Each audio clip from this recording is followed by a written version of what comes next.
नमस्कार, मैं हूं राहुल शर्मा। आप देख रहे हैं एसपी 9 न्यूज। स्वागत है आप सभी का हमारे इस खास प्रोग्राम में। प्रोग्राम की शुरुआत यूपी एमएलसी चुनाव को लेकर। जी हां, यूपी एमएलसी चुनाव के नतीजे जैसे ही सामने आए, तमाम राजनीतिक पार्टी के नेताओं की तरफ से प्रतिक्रिया सामने आने लगी।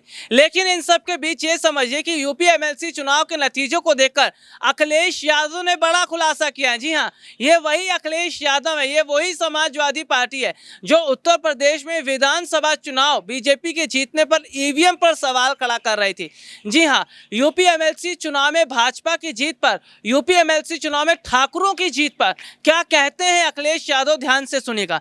दरअसल ये देखा जा रहा है कि अखिलेश यादव ने सीधे तौर पर कहा है कि यूपी एमएलसी चुनाव में जिन ठाकुरों की जीत हुई है वो जीत ऐसी नहीं हुई है, उनको जिताया गया। और कहीं ना कहीं वो बीजेपी पर आरोप लगा रहे हैं, यानी कि योगी आदित्यनाथ पर निशाना साध रहे, क्योंकि योगी आदित्यनाथ खुद एक ठाकुर हैं। तो सीधे तौर पर उन्होंने राजा भैया पर भी निशाना साधा। दरअसल ये देखा जा रहा है कि अखिलेश यादव यूपी एमएलसी चुनाव में उनके जो कैंडिडेट थे वो भी हार गए।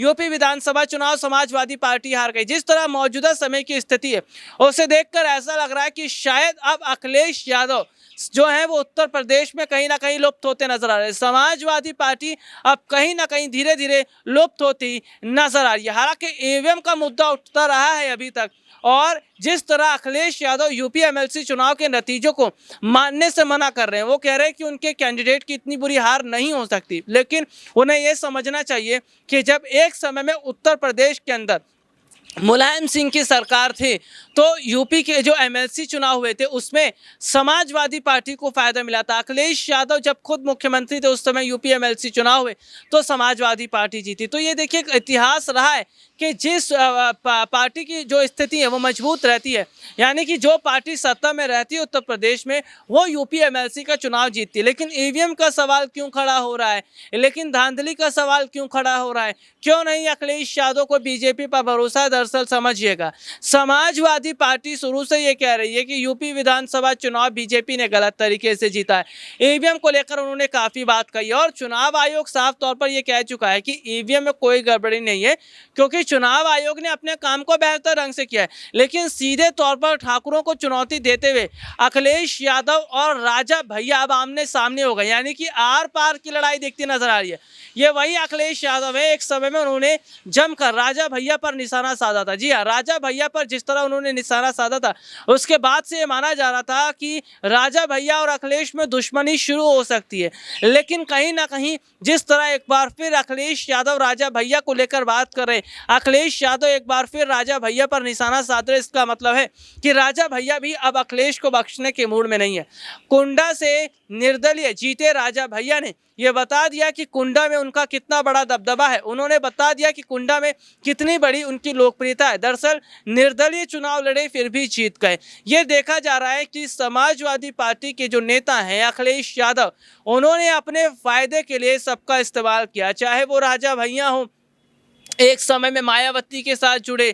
ये वही मायावती थी जो मुलायम पर खूब बरसती थी। और देखिए गेस्ट हाउस का कांड जो है वो सबको पता है। और सबसे बड़ी बात यह है कि समाजवादी पार्टी ने अपने फायदे के लिए सबका इस्तेमाल किया है। दरअसल ये देखा जा रहा है कि अखिलेश यादव ने हाथ तो कांग्रेस के साथ भी मिलाया था 2017 के समय, लेकिन फायदा नहीं मिल पाया, क्योंकि साइकिल और हाथ दोनों का बैलेंस बिगड़ गया और साइकिल भी गिर गई और हाथ भी जो है इधर उधर छटक गया।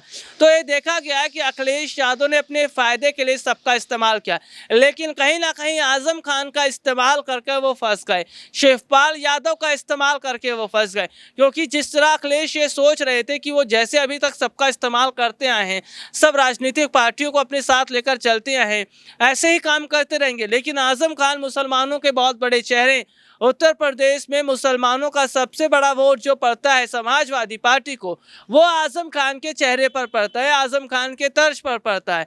लेकिन जिस तरह मौजूदा समय की स्थिति है जो साफ तौर पर यह बता रही है कि कहीं ना कहीं आजम खान के साथ दुश्मनी लेकर बहुत बड़े हद तक जो है बवाल करते नजर आए अखिलेश यादव। मौजूदा समय के जो हालात है वो ये साफ तौर पर इशारा भी कर रहे हैं कि आने वाला जो समय वो बहुत मुश्किलों भरा रहने वाला है अखिलेश यादव के लिए, क्योंकि अखिलेश यादव के करीबियों ने अब धीरे धीरे पार्टी का साथ छोड़ना शुरू कर दिया। हाल ही में खबरें सामने आ रही हैं कि जो आजम खान के करीबी है वो अब समाजवादी पार्टी से खुद को अलग कर रहे हैं, अखिलेश यादव का साथ छोड़ रहे हैं, क्योंकि ये देखा जा रहा है कि आजम खान के साथ जो धोखा अखिलेश ने किया वो किसी भी हद तक बर्दाश्त नहीं किया जा रहा। समाजवादी पार्टी अपनी कमियों की बात नहीं कर रही है, लेकिन ईवीएम पर सवाल खड़ा करती है, इसके साथ ही साथ नतीजों पर भी सवाल खड़ा करती है। खैर वो बात अलग है कि विपक्ष लगातार अपनी कमियों को छुपाते हैं और सत्ता पक्ष की कमियों को दिखाते हैं, लेकिन फिलहाल ये देखा जा रहा है कि राजा भैया और अखिलेश यादव में अब जंग छिड़ती नजर आ रही है,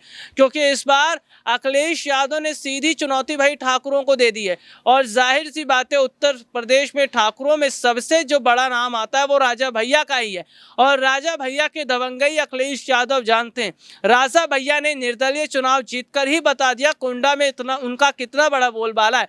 और देखिए कुंडा से ही समाजवादी पार्टी के एक नेता थे गुलशन कुमार, जब वो भी खड़े हुए थे तो गुलशन कुमार की क्या हालत हुई थी ये सब जानते हैं। गुलशन पर जो है उनकी गाड़ी पर हमला होता है, गुलशन पर हमला होता है, तो यानी कि राजा भैया ने बता दिया कि उनके खिलाफ अगर उनके टक्कर में कुंडा से कोई लड़ेगा तो उसे छोड़ा नहीं जाएगा। राजा भैया का दबदबा अभी भी बरकरार है। अभी हाल ही में देखिए योगी मंत्रिमंडल में सबको जगह दी गई, जो है योगी कैबिनेट का विस्तार हुआ, और उत्तर प्रदेश में यूपी जो विधानसभा थी वहाँ पर तमाम जो विधायक आते नजर आए, इस बीच राजा भैया भी नजर आए।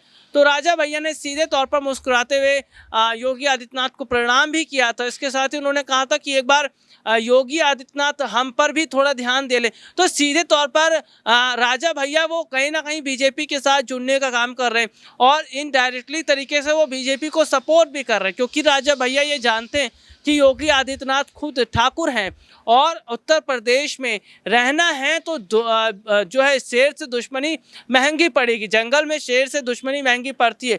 तो जाहिर सी तौर पर ये देखा जा रहा है कि फिलहाल जो हालात हैं वो ये साफ तौर पर इशारा कर रहे हैं कि राजा भैया और अखिलेश यादव के बीच अब जंग छिड़ गई है। और क्या राजा भैया अखिलेश पर पलटवार करेंगे? लेकिन अखिलेश यादव जिस तरह सबके साथ उलझते नजर आ रहे हैं, ऐसे में परेशानी अखिलेश की ही बढ़ती नजर आएगी, क्योंकि अखिलेश यादव ने इस बात जो ठाकुरों को चुनौती दी है, देखिए एक तो उत्तर प्रदेश का मुसलमान वैसे अखिलेश यादव से नाराज है, उसके बाद ही देखा जा रहा है कि उत्तर प्रदेश के मुस्लिम वो कहीं ना कहीं खुद को अखिलेश यादव से दूर कर रहे हैं। तो फिलहाल ये चीज़ें साफ तौर पर देखी जा रही हैं कि कहीं ना कहीं उत्तर प्रदेश में ठाकुरों का जो वोट अभी तक अगर थोड़ा बहुत पड़ता था समाजवादी पार्टी को, वो भी अब पड़ता नजर नहीं आएगा, क्योंकि कहीं ना कहीं यादव समाज का वोट बढ़ रहा है, मुसलमान समाज का वोट बढ़ रहा है, और सीधे तौर पर ठाकुरों को चुनौती देकर अखिलेश यादव ने अपने लिए मुश्किलें बढ़ाई। तो ऐसे में देखिए मुलायम सिंह यादव और ज़्यादा अखिलेश यादव से नाराज है, क्योंकि हमने ये देखा कि अखिलेश यादव को जो पार्टी सौंपी गई थी